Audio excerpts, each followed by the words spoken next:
오늘 하나님이 이스라엘 백성들을 부르는데 처음에는 야곱아 했다가 그 다음에는 이스라엘아 이렇게 이야기합니다. 여러분, 야곱의 계명한 이름이 이스라엘 아닙니까? 그래서 하나님이 두 가지 이름을 부르는데 그냥 이름만 부르면 좋겠는데 그 뒤에 그 앞에 우리 하나님이 별명을 붙여줍니다. 뭐라고 별명을 붙여줍니까? 버러지 같은, 이 벌레 같은 놈, 이런 뜻이거든요. 제가 초등학교 4학년 때 학교를 조금 늦게 갔어요. 선생님이 늦게 들어오는 저를 보고 그 문 앞에 서라 하더라고. 그래서 섰어요. 너 가방을 한번 보자 하더라고. 근데 하필 그날 따라서 제가 가방에 든 게 없었어요. 가방을 열어보니까 책 한 권, 노트 한 권, 연필 한 자루 이렇게 들어있었어요. 그래서 선생님이 씩 웃더니 나보고 너 대학생이구나. 그래서 그때부터 제 별명이 대학생이 됐습니다. 그렇게 별명이 나쁘지는 않잖아요. 그죠? 근데 하나님이 우리 야곱 이스라엘 백성들에게 별명을 좀 좋은 것으로 붙여주면 좋겠는데 이 벌레 같은 녀석아, 이 버러지 같은 야곱아 이렇게 이야기를 합니다. 이 버러지는 벌레라는 이야기인데 요걸 히브리어 원어에 보면 톨라라고 되어 있어요. 톨라. 이 톨라라는 말은 벌레 또는 지렁이 이렇게 번역할 수 있습니다. 그래서 우리가 이 앞에 썼던 개역 한글 성경에는 지렁이라고 되어 있어요. 지렁이 같은 야곱아, 이스라엘아. 근데 우리 개역 개정 성경에는 이제 벌레라고 이렇게 되어 있습니다. 여러분 어릴 때 여러분들이 아마 연세가 조금 드신 분들은 추억들이 있을 거예요. 우리 어릴 때 농촌에서 이렇게 놀이하고 이렇게 생활할 때 마당에서 한 번씩 이렇게 지렁이가 나와요. 그러면 우리가 막대기를 가지고 이 지렁이를 장난을 칩니다. 그러면 지렁이가 자기에게 위협이 왔다는 것을 알고 막 도망을 갑니다. 자기 딴에는 열심히 도망을 가는데 최선을 다해서 도망을 가는데 그 자리가 그 자리예요. 벌레도 마찬가지입니다. 이렇게 벌레가 이렇게 우리가 손을 대면 벌레가 꿈틀거리면서 도망을 가잖아요. 열심히 도망을 가는데 그 자리가 그 자리예요. 제가 저 서울의 효성교회로 옛날에 다닐 때에 400개주를 했는데 남 집사님 한 분이 이렇게 배가 나오신 분이 열심히 달리는데 뒤로 가는 것 같아. 이스라엘 백성들이 그런 모습이다 이 말입니다. 이 벌레의 모습이 그런 모습이에요. 지렁이의 모습이 그런 모습입니다. 약해요. 연약해요. 지렁이는 치명적인 독도 없어요. 여러분 거미라든지 이런 곤충들은 자기를 보호하는 독이 있는데 이건 아무리 건드려도 독도 없고 그냥 당하기만 하는 게 지렁이요 벌레입니다. 지렁이 같은 야곱아. 그냥 자기가 살기 위해서 꿈틀거리는 것 외에는 아무것도 할 수 없습니다. 이스라엘 백성들이 이와 같다는 것입니다. 너무나 연약한 존재라는 것입니다. 당시에 애굽이나 아수르나 바벨론 같은 강대국이 이스라엘을 건드리면 그냥 꿈틀거리기나 하지 어디 힘 한번 써봤습니까? 그런 나라들을 한번 제대로 정복을 해봤습니까? 정복하면 계속 당하기만 했던 나라가 바로 이스라엘이었습니다.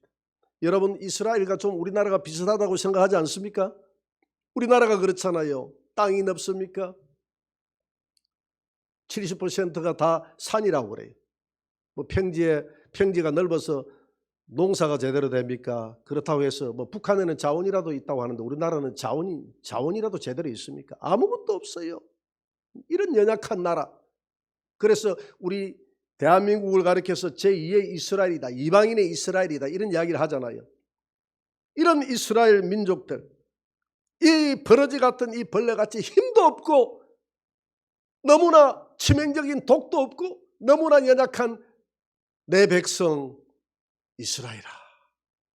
당하기만 했던 강대국들에게 당하기만 했던 내 백성 이스라엘아. 그러면서 하나님이 오늘 이사야 41장 14절에서 이렇게 말씀합니다. 같이 한번 읽어볼까요? 시작.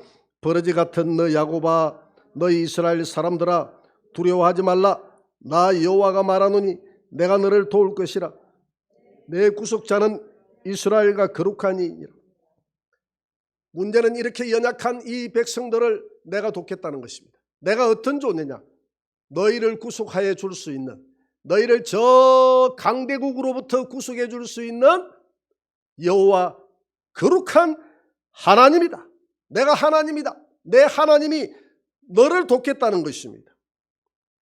너를 도울 뿐만 아니라 너를 어떤 존재로 만들어 주겠다고 합니까? 15절 그 다음 9절을 한번 읽어봅니다. 다 같이 시작. 보라, 내가 너를 이가 날카로운 새 타작기로 삼으리니 내가 산들을 쳐서 부스러기를 만들 것이며 작은 산들을 겨같이 만들 것이라. 내가 너를 타작기기로 삼는데 이 타작기기가 얼마나 성능이 좋은지 산들을 그냥 다 부숴버리는 그런 타작기기로 삼겠다는 겁니다. 여러분 타작기계 아십니까? 아세요? 우리 성재 알아요? 타작기 알아요? 잘 몰라요? 한번 보여줄게. 자, 한번 보세요. 이게 타작기계입니다.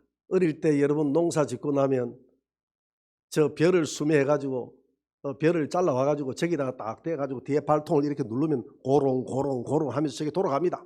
앞에 저기 이제 쇠 톱니바퀴가 철사가 이렇게 강한 철사가 박혀 있거든요. 거기에 이제 벼를 대면 벼 나달이 다 떨어져요. 다 떨어져가지고 저게 탈곡이 되는 겁니다. 저게 타작기예요, 타작기.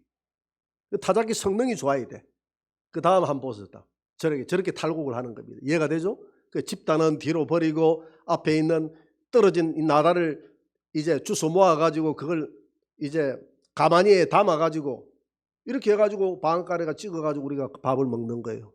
우리 성재 알겠어요? 오늘 교회 잘 왔다 우리 성재. 오늘 좋은 공부했어요. 이런 타작기인데 이런 타작기를 날카로운 타작기계로 하나님이 너희들을 삼겠다는 겁니다. 너희들을 삼아주겠다는 거예요. 여러분 지렁이가 타작기가 된다는 것은 있을 수가 없잖아요. 지렁이가 조금 더 뱀이 된다든가 장어가 된다든가 그런 존재로 만들어 주겠다고 하는데 어느 날 지렁이가 상상이 안 되는 타작기계 같은 이런 존재로 탈바꿈을 시켜주겠다는 겁니다. 너의 존재가 그렇게 강력한 존재로 하나님이 만들어 주겠다는 거예요. 제가 어릴 때 저는 정말 지렁이같이 연약한 존재였습니다. 우리 집 앞마당에 넓어서 동네에서 우리 친구들, 동생들, 형들이 늘 딱지치기를 했는데 제가 딱지치기를 구슬치기, 딱지치기 이런 걸 다 잘했어요. 그런 걸 잘해가지고 우리 동네 동생들이나 우리 동기생들은 저하고 안 할래 해요. 맨날 하면 다 꼬라버리니까. 이 꼬라버린다라는 이 표준말이 잃어버린다는 뜻입니다. 다 잃어버리니까.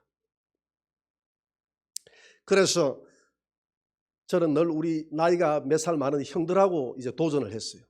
근데 하루는 이 형들이 딱지가 얼마나 큰 걸 가져와서 하니까 아무리 내가 세게 쳐도 딱지가 잘 안 넘어가네.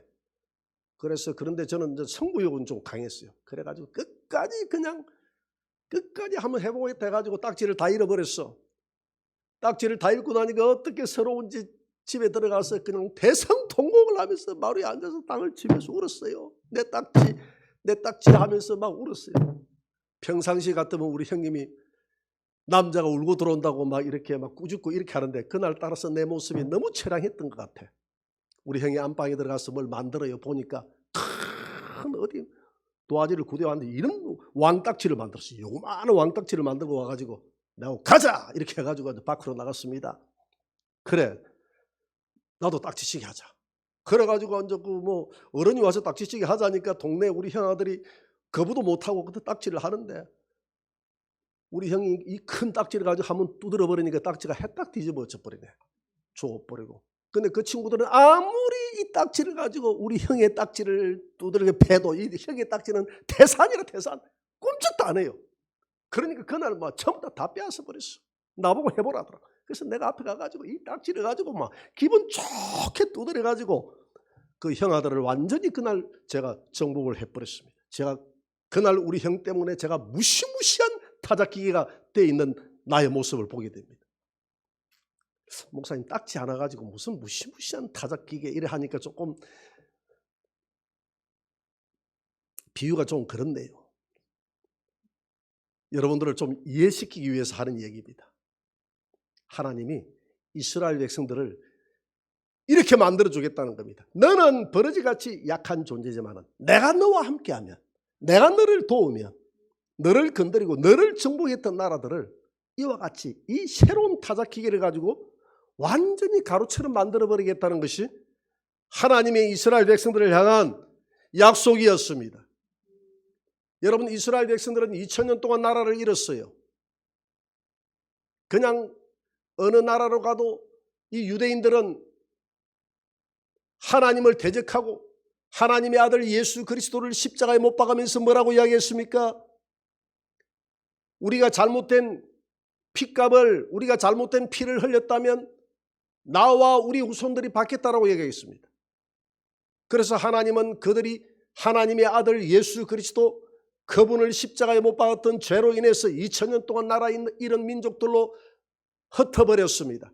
그럼에도 불구하고 오늘 이사야 41장에서 이스라엘 백성들과 언약했던 그 하나님의 언약이 있었기 때문에 하나님은 이 민족을 파하지 아니하시고 1948년 4월 15일 날 이 민족에게 해방을 줍니다.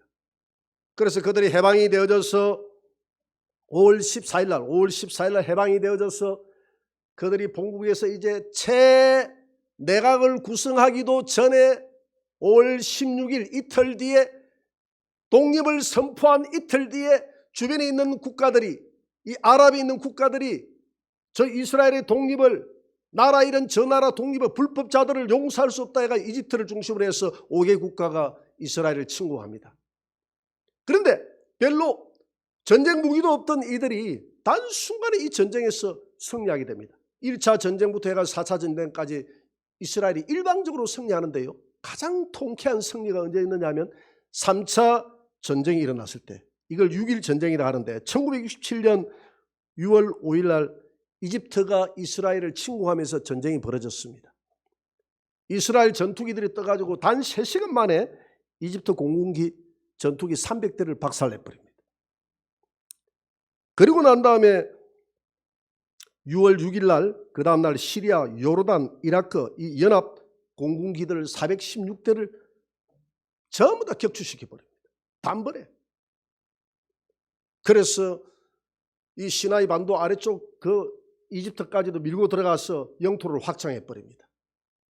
여러분, 이 이스라엘은요, 과거의 애굽, 이집트라고 하면 강대국입니다. 엄청난 강대국이었어요. 바로의 종살이했던 나라가 이스라엘 아닙니까? 그런데 하나님이 이 연약한 이스라엘은요, 우리 남한의 5분의 1밖에 안 되는 영토를 가지고 있어요.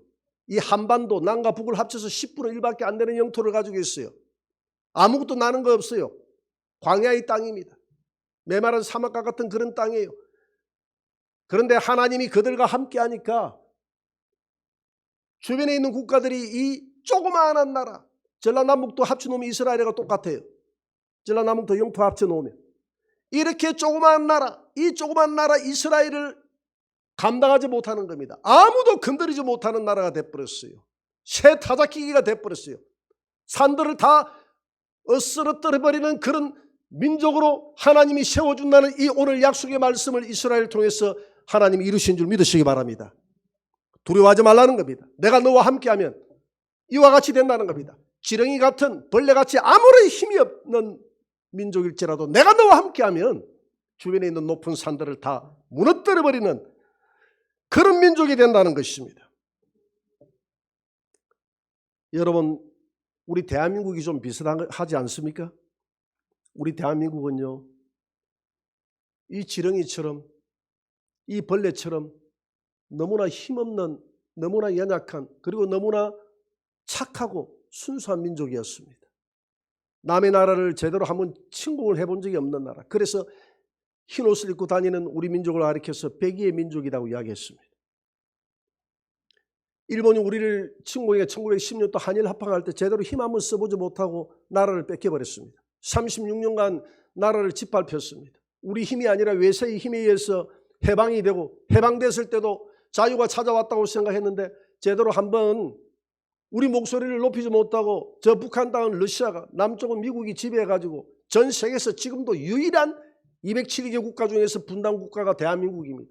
이렇게 연약한 대한민국, 이 얼마 되지 않는 영토까지도 잘려가지고 남한에 제대로 된 농토 하나 없고 자원 하나 없는 이 대한민국, 폐허가 돼버린 6.25로 인해서 폐허가 돼버린 이 대한민국, 다시는 회생할 수 없을 것이라고 이야기했던 이 대한민국, 오늘 대한민국이 6.25 전쟁을 겪고 난 이후에 70년이 지난 오늘 우리 대한민국의 성적표는 경제 10대 대국이 되었습니다. 여러분 자랑스럽지 않습니까? 해일조선 이런 말 쓰지 마시기 바랍니다. 대한민국은 이런 나라가 됐어요. 어제 우리 군사력 비교해 보니까 우리 대한민국이 전 세계 군사력이 몇인지 아십니까? 우리 대한민국이 전 세계 군사력이 6위예요. 우리 앞에 있는 이 나라는 5나라만 강대국이고 전부 다 우리 알로야 다. 얼마나 우리 대한민국이 자랑스러운 나라입니까? 하나님이 이렇게 연약한 지렁이 같은 나라를 이렇게 넘보지 못하는, 우리나라가 지금 항공모함을 만들려고 합니다. 몇 년 뒤에 항공모함이 나올 거예요. 그 만드는 이유도 거기 있어요. 이번 이란이 우리나라를 상선을 그냥 체포를 하는 게 힘이 없어요. 근데 이제 항공모함이 생기게 되면 이제 그런 데 출하를 하는 겁니다. 거기에 전투기들 탑재해요. 그럼 우리나라는 전 세계를 누비는 그런 대양 국가가 되는 것입니다. 이런 나라로 하나님이 세웠다 이 말입니다. 이런 나라로 하나님이 이스라엘을 세웠고, 이런 나라로 하나님이 대한민국을 세웠어. 그래서 대한민국을 가리켜서 제2의 이스라엘이다. 이것은 인간의 힘으로 불가능해요. 하나님이 우리나라를 지금까지 도와준 줄 믿으시기 바랍니다. 이 마지막 때 전 세계의 선교의 대국으로 서기 위해서 하나님의 경제력도, 하나님이 이렇게 기독교 가장 세상에서 예수를 잘 믿는 국가로 우리 대한민국을 세워줬다 이 말입니다. 그래서 오늘 이 본문의 말씀은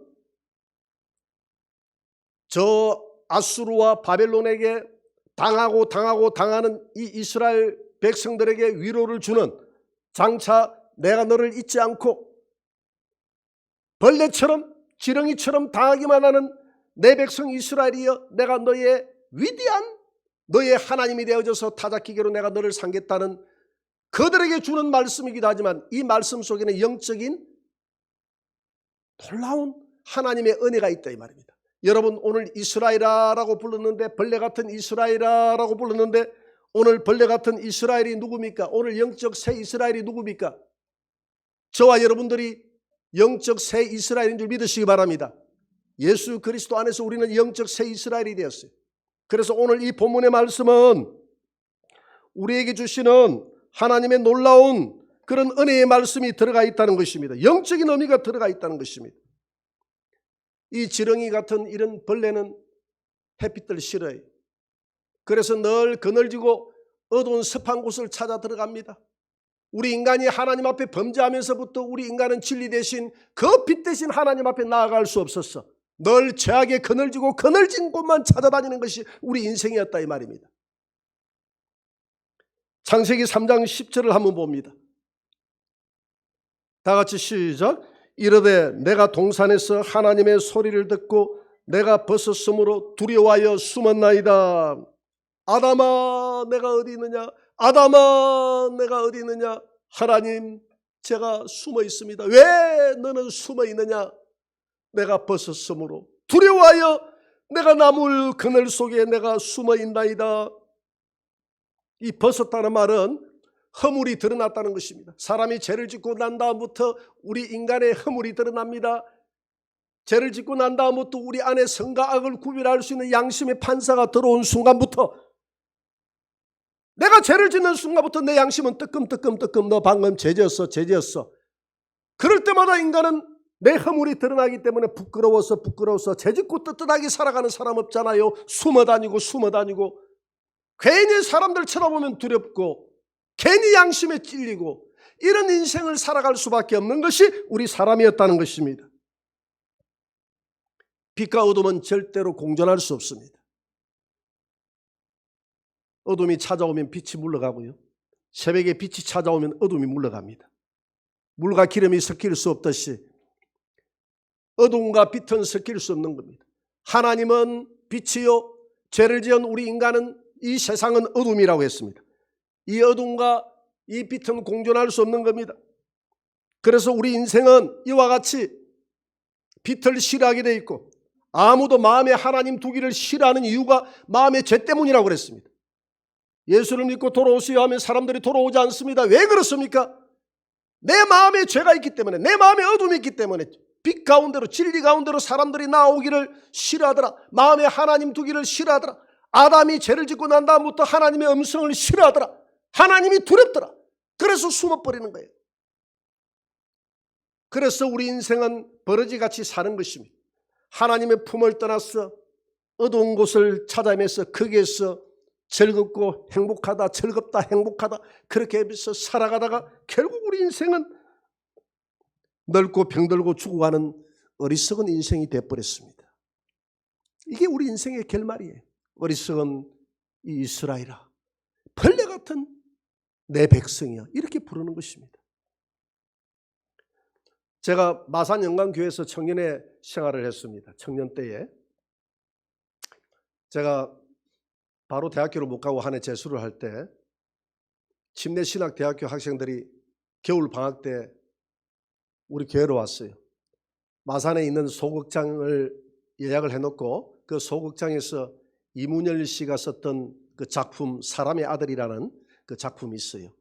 그 작품을 가지고 이 침례신학대학교의 연극부에서 연극을 만들어 가지고 마산 창동 중심가 시내에서 공연을 했는데 이 공연이 얼마나 히트를 치고 소문에 소문을 꼬리를 물고 해서 얼마나 많은 사람들이 몰려들기 시작하는데 소극장이요 터져 이렇게 서서도 자리가 없어가지고 앵콜 공연 다음에 기다리는 사람들이 있어가지고 다음 공연하고 이렇게 했어요. 그렇게 할 정도로 그 공연이 히트를 쳤습니다. 제가 그때 시간이 있었기 때문에 소품을 봐줬는데 그 주인공이라는 김선면이라는 예수님처럼 생겼어요. 키도 크고 아주 멋있게 생겼어요. 머리가 이렇게 길게 하고 꼭 그 영화에 나오는 예수님 같은 그런 모습이. 근데 이제 막 그 주인공이 장면을 하기 위해서 이렇게 옷을 갈아입고 소품을 이렇게 주는데 옷을 본데 보니까 온몸에 용 문신이 다 그려져 있는 거야. 내가 깜짝 놀래가지고 이 신학생이 무슨 이렇게 그래서 이렇게 쳐다보다가 나를 놀래가 쳐다보는 나를 향해서 씩 미소를 지으면서 또 연극을 하는데 연극을 얼마나 잘하는지. 이분이 탤런트까지 다 됐대. 장고흥 씨라고 옛날에 그분하고 같이 노래도 잘하고 팔방미인이야. 탤런트까지 다 이제 채용이 됐던 사람이었는데 그걸 다 포기하고 신학교에 들어갔어요. 그래가지고 우리가 야, 저 전도사님 있잖아. 저 몸에 온몸에 용문신이 있어. 용문신이 있어. 우리가 이렇게 막 뒤에서 이리 사니까 이분이 저녁 때에 우리를 불러가지고 오라 해가지고 자기가 거주하고 있는 이 연극이 끝날 때까지 거주하고 있는 곳에서 간증을 하는 거예요. 여러분 제가 부끄럽지만은 제 간증을 좀 해야 오해가 좀 풀릴 것 같습니다. 그래서 자기가 간증을 하는데 나는 광주에서 목사 아들이었습니다. 너무너무 싫었대. 목사 아들이다 보니까 나보고 학생회장을 하라 해서 학생회장을 했대. 사회 보고 나면 사택에 올라와서 여자친구 불러다 놓고 소주 마시고 매주 예배 드리고 난 다음에 들어와서 소주 마시고 이런 생활을 했대요. 고등학교를 졸업하고 서울에 올라와서 어두운 조폭회에 발을 디뎌가지고 얼마나 나쁜 짓을 많이 했든지 그래서 운동까지 해가지고 자기가 몸이 좋아요 보니까 그래가지고 자기가 행동대장이었어요. 낮이 싫더라는 거예요. 밤 되면 어두운 밤에 나와가지고 그렇게 온갖 치고받고 싸우고 그렇게 하다가 피투성이가 돼가지고 집에 들어와가지고 눈을 떠보면 온몸에 피투성이가 되어 있는 자기 모습을 발견한다.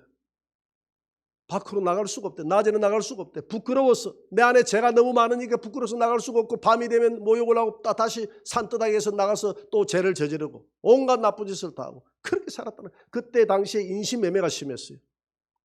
자기가 인신매매까지 들어가가지고 사람들 팔아넘기는 이런 일에도 자기가 관여를 했다는 거예요. 너무 악한 짓을 많이 했다는 거예요. 강주에도 자기가 소문이 났대요. 얼마나 악한 짓을 했대. 사람들이 손가락질하고 저 목사들이 저렇게 하고 다닌다고 이렇게 했대. 하루는 이런 아들을 두고 얼마나 처절하게 어머니 아버지가 기도를 했는데 하루는 검은빵을 털기로 했는데 그날따라 너무너무 하기 싫더래. 그래서 에라 모르겠다고 약속한 자기는 망봐주기를 하고 했던 그날인데 자기 약속을 어기고 그냥 기차를 타고 고향으로 내려와 버렸대. 고향으로 내려왔는데 그 다음날 보니까 그 정보가 새 나가가지고 자기 같이 그 검은빵을 틀었던 사람들이 전부 일망타진이 됐는데 자기 혼자만 살은 거예요. 자기 혼자만.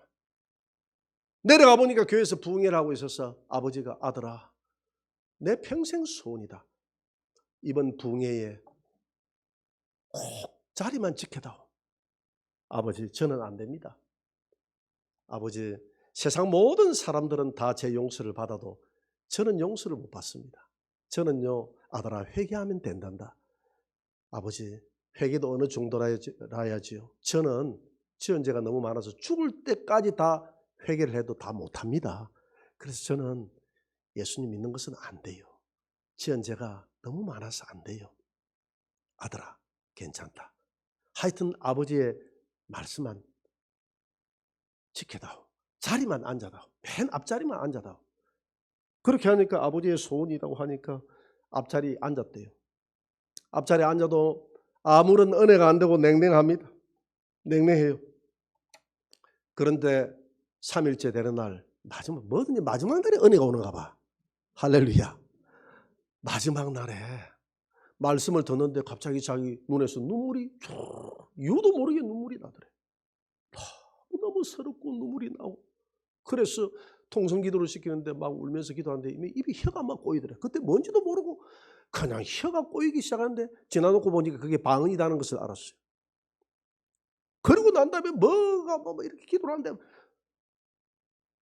뜨거운 게 하나 자기를 강탈을 하는데 보니까 이게 이제 지나고 보니까 성령의 불이라는 거다. 자기가 거기서 쓰러져 가지고 얼마나 통곡을 하며 부르짖고 기도를 하고 난리를 쳤던지 나중에 눈을 떠보니까 아무도 없고 사람들 다 가고 자기 혼자서 강대상 앞에서 그렇게 몇 시간 동안을 통곡을 하면서 울면서 지정신을 차리고 나니까 모든 게 다 돌아갔더라는 거예요.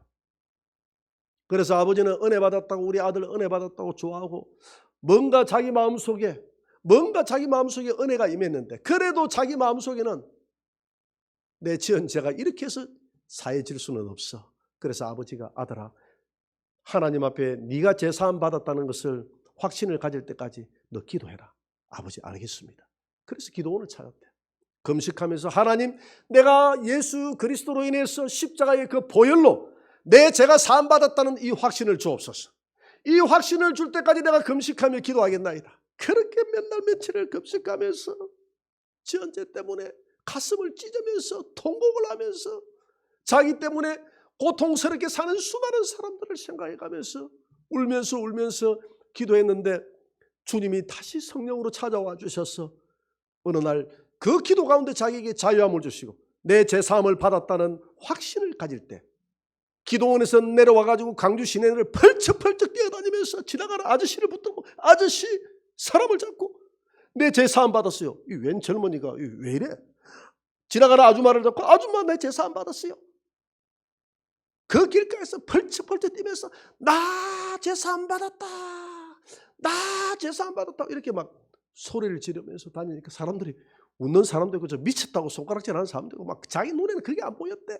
내 제사함 받았다는 것 때문에 하나님 앞에 그렇게 울면서 기도하고 그동안 자기가 목사들로서 장로님 집에 가서 나쁜 짓 했던 거 전부 그때부터 찾아다니면서 다 고백을 하고 내가 잘못했습니다. 자기가 변화됐다니까 광주 극동방송에서 자기 보고 초대도 하고 막 이렇게 어느 날 갑자기 유명인사가 돼버렸어요. 그래가지고 이분이 내가 신학교를 들어가서 목사가 될 거라고 신학교로 들어갔다고 그래요. 여러분 제 삶을 이해해 주세요. 그분이 지금은 광주에서 오래전에 내가 소식을 들었는데 교회를 개척해서 지금 훌륭한 목사가 돼서 목회를 잘하고 있다는 이야기를 들었습니다. 우리 인생이 이와 같다는 것이죠. 하나님을 떠난 인생이 이와 같이 버러지처럼 벌레처럼 이런 지렁이는 땅속만 찾아다니잖아요. 그렇게 땅속만 찾아다녔던 이 김선민이라는 사람이 예수님을 만나는 순간 그가 세상으로 나오게 됐고 이제는 땅속에서 땅 밖으로 나오게 됐고 하나님의 진리 가운데 들어오게 됐고 하나님의 진리 가운데 들어오니까 세상을 변화시키는 하나님의 놀라운 타작기가 되어져서 지금도 복음을 전하는 하나님의 놀라운 은혜가 그와 함께하고 있음을 믿으시기 바랍니다. 오늘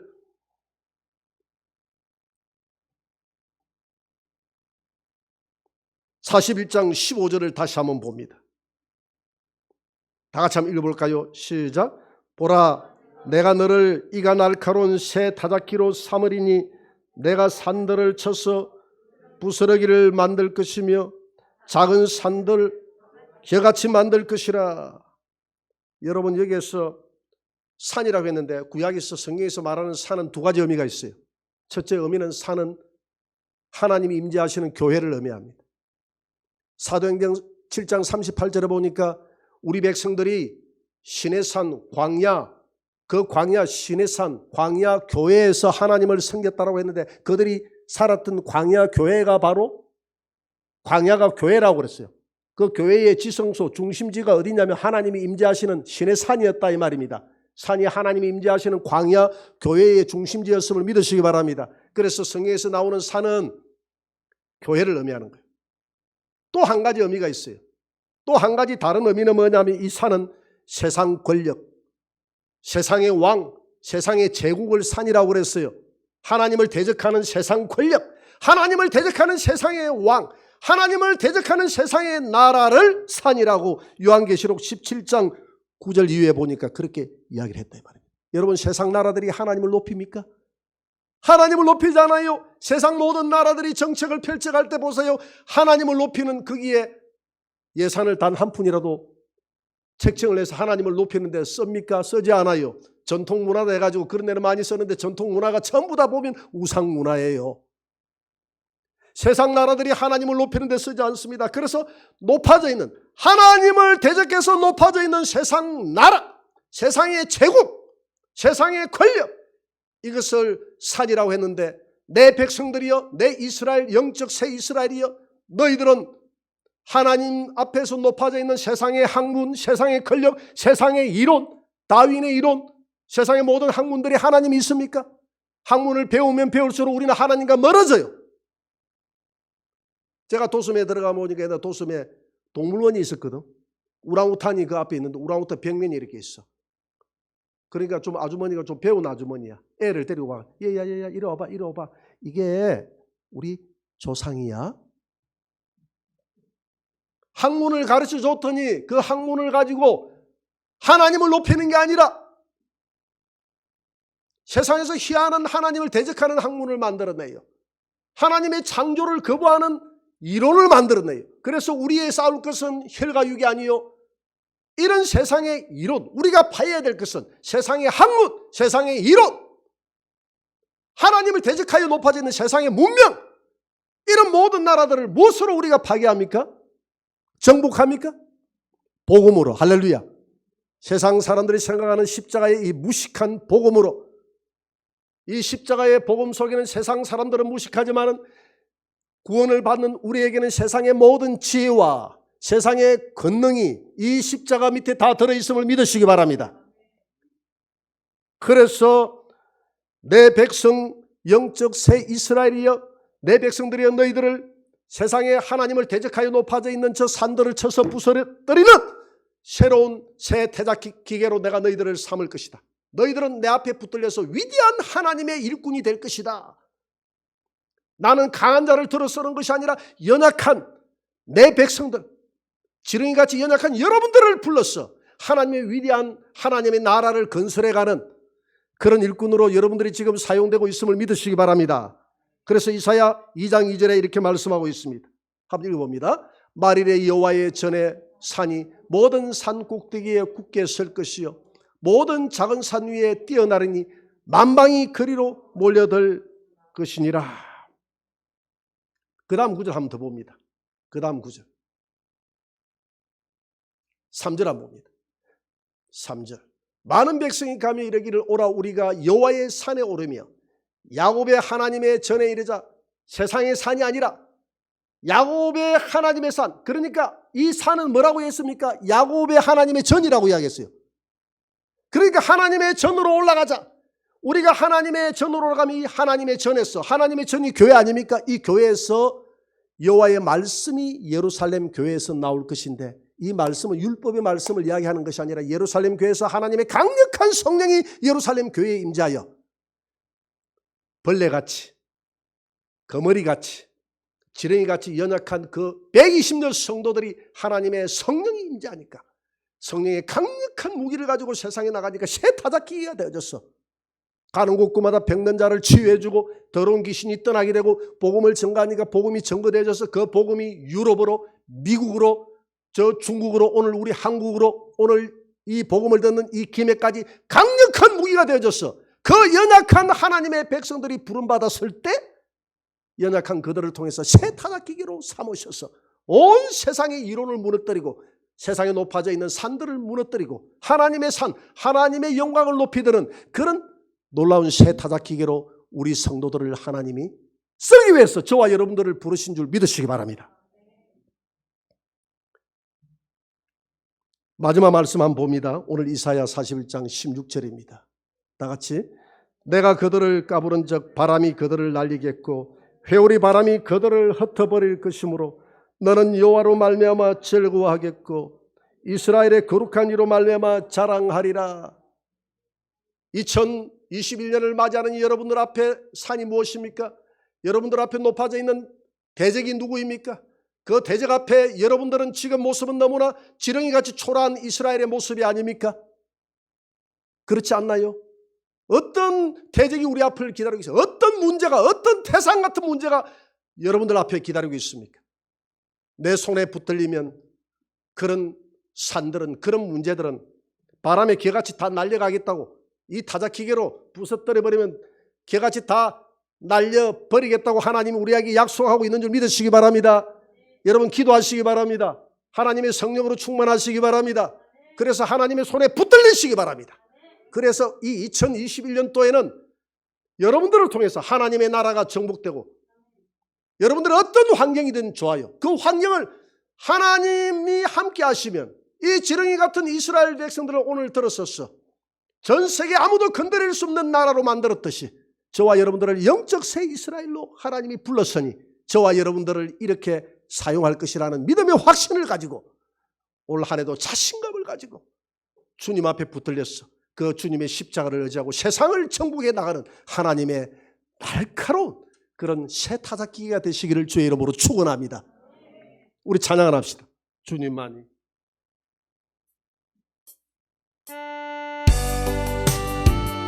나 약해 있어도 약한 나를 주님은 사용하실 것입니다.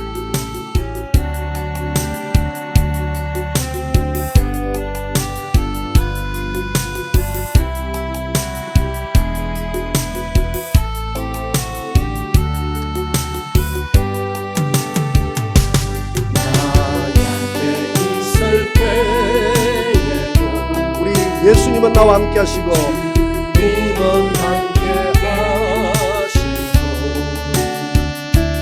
나 소망 이럴 때에도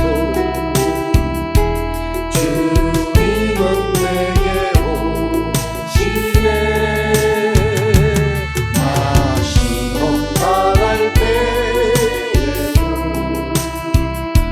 주님이 지켜주시고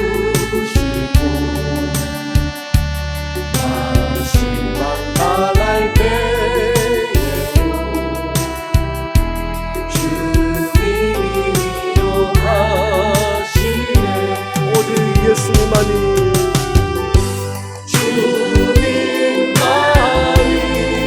내 힘이시며 내 힘이시며 오직 예수님만이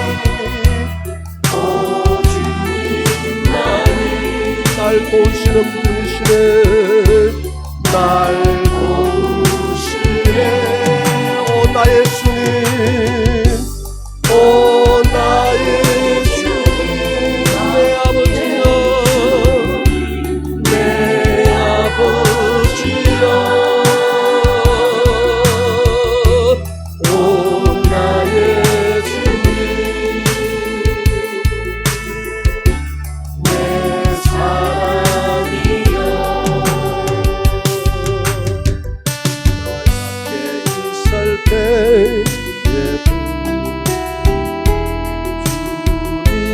함께 계시고 나 소망 이럴 때에도 주님은 내게 오시네. 나 손상할 때에도 주님이 지켜주시고 나 실망당할 때에도 주님이 위로하시네. 주님만이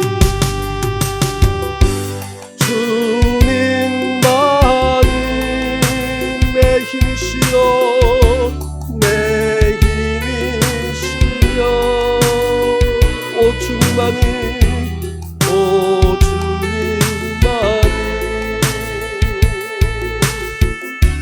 날 도우시네. 오 나의 주님 내 아버지여 내 아버지여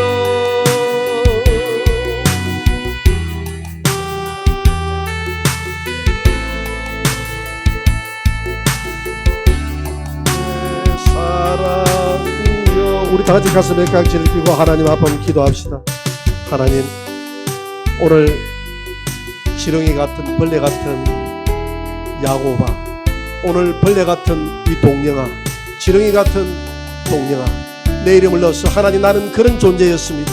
나는 그런 연약한 존재였고 나는 어두운 습지만을 찾아다니는 그런 죄악에 고통당하는 그런 존재였습니다. 그러나 하나님이 나를 불렀습니다. 예수님이 십자가 밑으로 나를 불러서 나의 죄를 사시고 하나님의 날카로운 일꾼으로 나를 사용해 주시니 감사합니다. 하나님의 위대하신 그 손길 위에 붙들려서 2021년 한 해도 하나님 앞에 쓰임받는 그런 일꾼이 되게 도와주옵소서. 오늘 말씀을 생각하면서 우리 주여 완창하면 기도합니다. 주여 하나님 참으로 도와주옵소서. 오늘 한 해도 우리가 주님 앞에 그렇게 쓰임받는 일꾼들이 되게 하여 주옵소서. 이 연약한 나를 써주옵소서. 나는 아무것도 할 수 없는 연약한 존재지만 주님 나를 써주세요. 주님 나를 사용하여 주세요. 주님 나 같은 죄인을 사용하여 주옵소서. 나 같은 죄인을 들어 써주옵소서. 하나님의 위대한 일꾼으로 써주옵소서. 하나님의 위대한 사람으로 써주옵소서. 하나님의 일꾼으로 써주옵소서. 나는 아무것도 할 수 없는 존재지만 내가 예수님의 손에 붙들리면 내가 할 수 있겠나이다. 저 태산 같은 문제도 하나님 손에 붙들리면 다 하나님 낙엽처럼 하나님 아버지의 뒷걸처럼 하나님 날려가게 될 것입니다. 하나님의 손에 붙들려서 기도하게 하여 주시고 하나님의 손에 붙들려서 승리하는 우리 성도들 되게 하여 주옵소서. 저들에게 희망을 주시고 저들에게 놀라운 은혜를 다하여 주옵소서. 저들에게 희망을 주옵소서. 저들에게 놀라운 하나님의 은혜를 다하여 주시옵소서. 살아계신 하나님을 찬양합니다.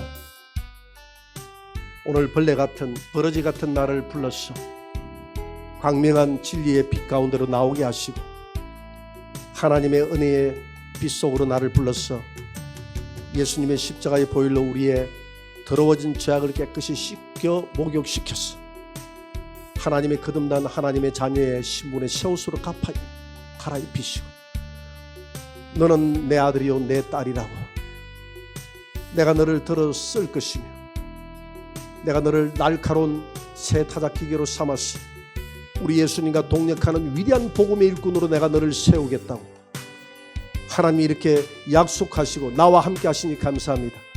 2021년 우리에게는 수많은 문제들이 산적해 있지만 그러나 이 모든 태산 같은 문제들은 주님이 나와 함께 하시면 바람의 개같이 산산조각이 나서 물러가게 될 것입니다. 그 능력의 하나님, 권능의 하나님을 나의 주님으로 삼고 올 한 해도 새로운 타작기계가 되어져서 하나님의 나라를 위해서 위대하게 쓰임받는 하나님의 위대한 일꾼들이 되게 하여 주옵소서. 이러한 소망을 가지고 엎드려 기도하게 도와주옵소서. 이러한 주님을 찬양합니다. 예수님의 이름으로 기도하옵나이다. 아멘.